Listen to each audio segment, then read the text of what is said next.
तो फिल्म की शुरुआत एक ओल्ड लेडी से होती है जिसका नाम नैनी है। नैनी बताती है कि मुझे सेटर ने पोजेस किया हुआ है जिसे मैं अपना गॉड मानती हूँ। इसके बाद सीन कट हो जाता है और हमें ब्लैक एंड व्हाइट सीन्स दिखाए जाते हैं जिसमें एक जंगल है और जंगल के बीचों बीच बना हुआ एक अजीब सा घर जिसके अंदर जाने पर हर जगह कैंडल चली हुई दिखाई देती है।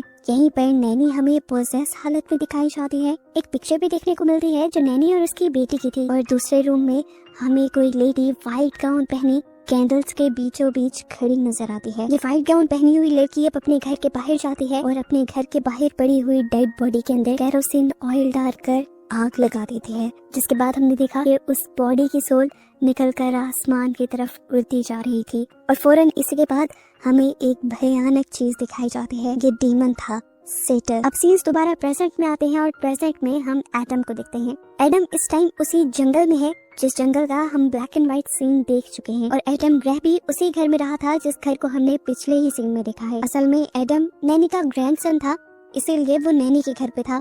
नैनी के घर पर वो अब नैनी की रिकॉर्डिंग सुनता है। रिकॉर्डिंग सुनते हुए एकदम से उसे हेलुसिनेशंस होने लग जाते हैं। वो अपने आप को एक अजीब से गार नुमा जगह के आगे देखता है जिसके अंदर एक मशाल जल रही थी।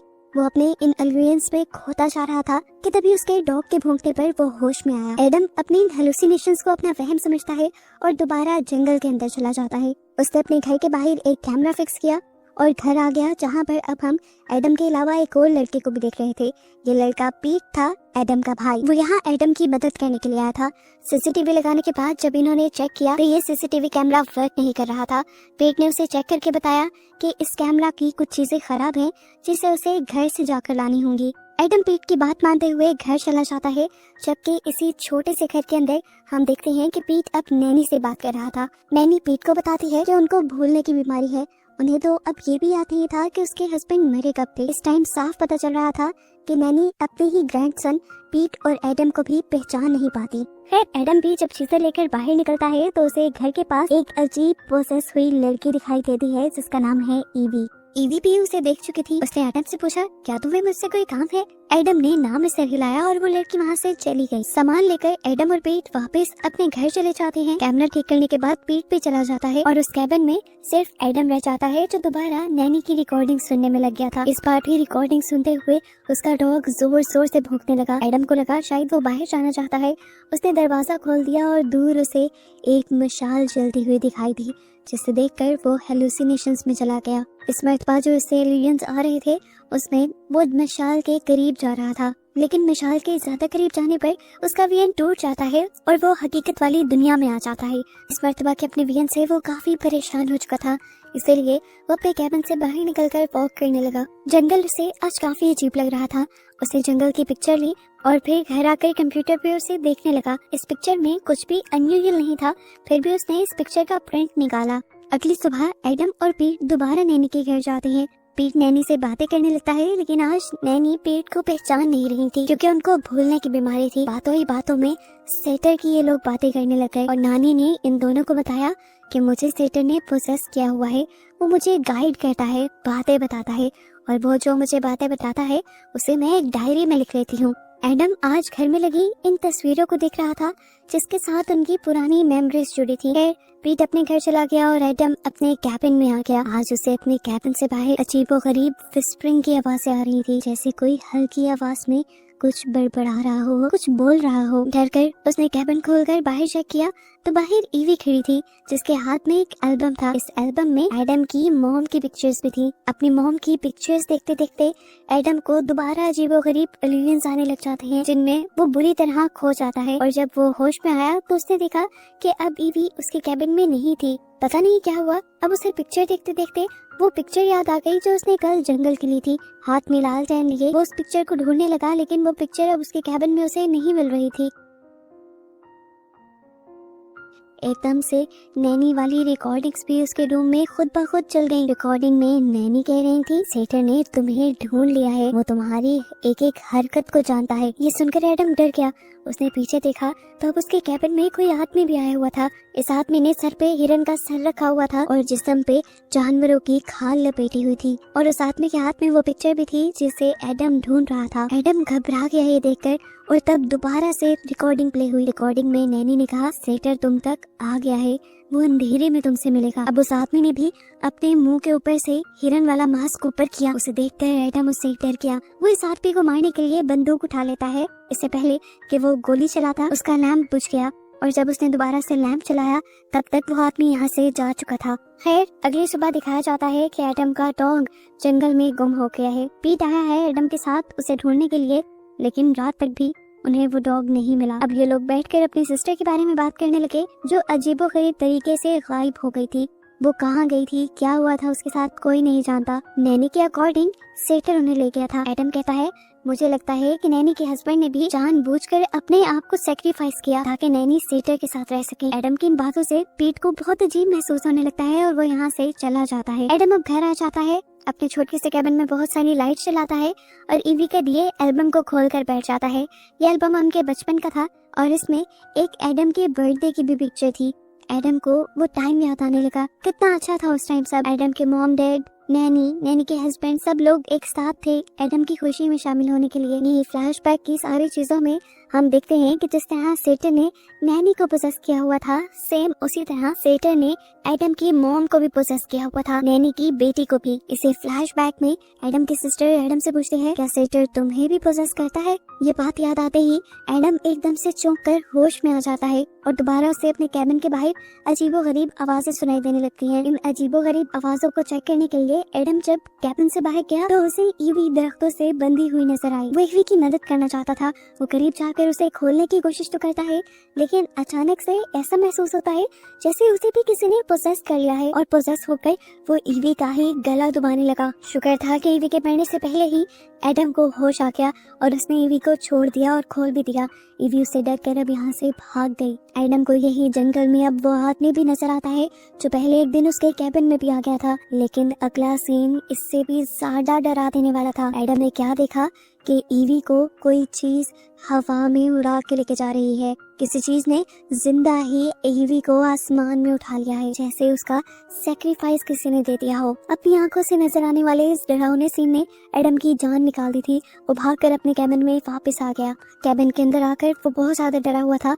उसने बहुत सारी कैंडल्स ऑन कर ली जिससे अंधेरा खत्म हो जाए, रोशनी रहे और उसको डर कम लगे। और फिर उसने अपने लैपटॉप में वही पिक्चर निकाली जो उस दिन उसने जंगल की ली थी, जब उसे जंगल काफी अजीब लग रहा था। उसने ब्राइटनेस इस पिक्चर की तेज करके देखी तो उसे बहुत सारी अजीबोगरीब एंटिटीज जंगल में खड़ी हुई दिखाई दी। एडम के मुताबिक ये चारों एंटिटीज सेटर से लिंक्ड हो सकती थी। एडम और भी ज्यादा डर गया था क्योंकि उसे लग रहा था कि सेटर के कल्ट के ये मेंबर्स अब उसे भी ले जाएंगे जैसे वो ईवी को ले गए। अभी वो यही सब सोच ही रहा था कि अचानक से उसके कैबिन का भी दरवाजा खुल गया और वो चारों सेटर के कल्ट के मेंबर उसके कैबिन के अंदर आ गए। एडम को तो पता था ये उसे लेने आए हैं। उनसे बचने के लिए एडम कैबिन से निकलकर भाग गया। उनसे बचने के लिए एडम पूरी रात भागता रहा। भागते भागते वो जंगल के किनारे एक नदी तक भी आ गया। सुबह भी होने वाली थी लेकिन अभी अंधेरा था। लेक के करीब गार से उसे वो मशाल जलती हुई दिखाई दी जिसके बार बार उसे एलियंस आया करते थे। ठीक अपने एलियन की तरह वो आज उस मशाल की तरफ बढ़ने लगा। वो जब उस मशाल के पास पहुंचा तो बिल्कुल स्टिल हो गया। उसके सामने अब सेटर था जिसे वो पहली मर्तबा देख रहा था। एक भयानक इंसान और बकरे जैसी कोई क्रिएचर जो बहुत ही ताकतवर था। सेटर ने उसकी तरफ अपने नाखून से इशारा किया और सीन्स यही से शिफ्ट हो गए। काफी टाइम गुजर चुका है, मौसम भी बदल गया है और मालूम हुआ है कि एडम उस दिन के बाद से आज तक नजर नहीं आया।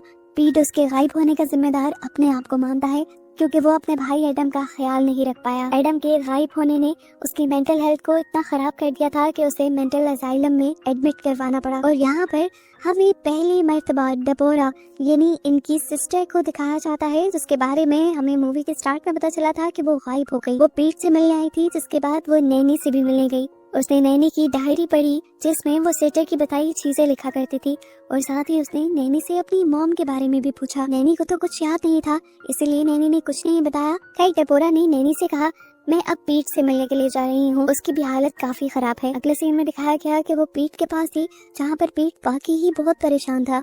वो एडम के लिए आज भी उतना ही परेशान था जितना पहले दिन। तब डेबोरा ने उसे समझाया कि एडम पोजेस हो चुका था, उसका उस टाइम अकेले रहना ही बेहतर था और अगर वो गायब हो गया है तो क्या पता उसे सेटर लेके आया हो और अगर वो वापस आ भी गया तो मुझे लगता है कि अब वो हमें नुकसान पहुंचाएगा। डेबोरा की बातों के बाद भी पीट को सब्र नहीं आया, तो वो जिद करके एडम को ढूंढने के लिए निकल गया। उसके हाथ में अभी भी अपनी और एडम की पिक्चर थी, जिसे वो देखते हुए इमोशनल भी हो रहा था। बहुत ढूंढने के बाद भी आज भी उसे एडम नहीं मिला। एडम की याद में पीट एडम के कैबिन में आ गया, जहां आकर उसने देखा कि ईवी चेयर पे बैठी हुई थी सफेद कपड़ों में और आराम से झूला झूल रही थी। वो उसे देखकर हैरान हुआ कि अचानक अगले ही पल किसी ने उसका गला पकड़ लिया। गला पकड़ने वाला कोई और नहीं बल्कि एडम ही था, जिसने उसे कुछ सोचने का भी मौका नहीं दिया और हिरन के सींग पीछे से उसके पेट में स्टैब करते हुए उसे मार डाला। उसके खून के छींटे उसकी फैमिली पिक्चर पर भी गिर गए। पीट की चीखें आसमान में गूंज जाती हैं और एडम उसकी चीखों को बंद करने के लिए उसे आग में धकेल देता है और ऐसे पीट की भी मौत हो जाती है।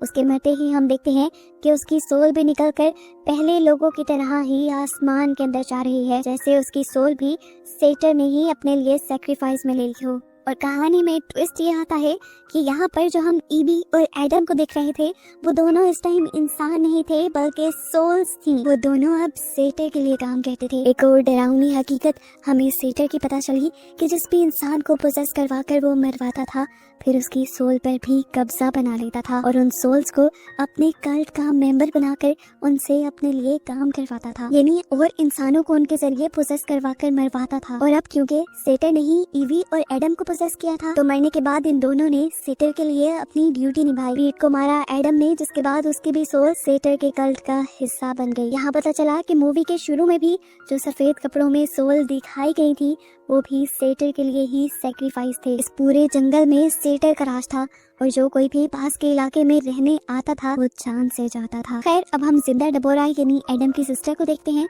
जो जिंदा ही इस टाइम नैनी के घर पर थी। और आज हमें नैनी को भी सफेद कपड़ों में दिखाया गया, जिसका मतलब वो सोल थी और काफी टाइम से ही मर चुकी थी, यानी वो भी कल्ट के ही मेंबर है। डेबोरा देखती है कि एकदम से ही उसकी नानी उसकी आंखों के सामने गायब हो गई और जब वो लालटेन लिए उन्हें ढूंढने के लिए बाहर गई, तो अचानक ही उसके सामने एडम की स्पिरिट आ गई, जिसने उसे गले से पकड़ लिया। यहाँ पर फिर पीट और ईवी भी आ गए, जिन तीनों ने मिलकर उसे जिंदा ही आग में जला दिया और उसकी चीखें हवा में गूंज गई और आखिर वो मर गई। नैनी की फैमिली के सभी लोग मारे जा चुके थे। अब फिल्म के पोस्ट क्रेडिट सीन्स में हमें नैनी के घर को दिखाया गया, जहां अब सारे मरे हुए नैनी के फैमिली मेंबर्स, यहाँ तक कि एडम का डॉग भी था, जो सब के सब अब कल्ट के मेंबर्स बन चुके थे और सेटर के लिए दूसरे लोगों को पोजेस करके उनकी जान लेने के लिए तैयार थे।